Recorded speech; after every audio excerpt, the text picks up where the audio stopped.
ओ दीपम यदि परम ब्रह्म दीपम यदि जनार्दनः दीपहरतु मे पाप पूजा दीप नमस्तुते अहे धवलेश्वराय बालालिंगाय नमो नमः। संसार सुखी रखंतु। आज मार्गशीर मासर शुभ सोमवार रे समस्त श्रद्धालु भक्त मान को आशीर्वाद करंतु, मनस्कामना पूर्ण करंतु, कर्म क्षेत्र उन्नति करंतु, ग्रहरिष्ट खंडन करंतु, जगतर मंगल करंतु, विश्वर कल्याण करंतु, आपणकर नाम विख्यात करंतु, सेवकर डाक श्रवण करंतु, समस्त गुआवसा भक्त मानकर मनस्कामना पूर्ण करंतु। जो जो भक्त माने आपण पाखरे मानसिक रखिछंती तांक मानसिक पूर्ण करंतु। धवलेश्वराय बालालिंगाय नमो नमः। संसार सुखी रखंतु आनंद गवार हरि बोलो।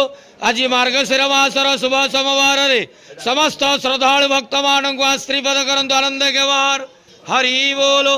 धवलेश्वराय बालालिंगाय नमो नमः।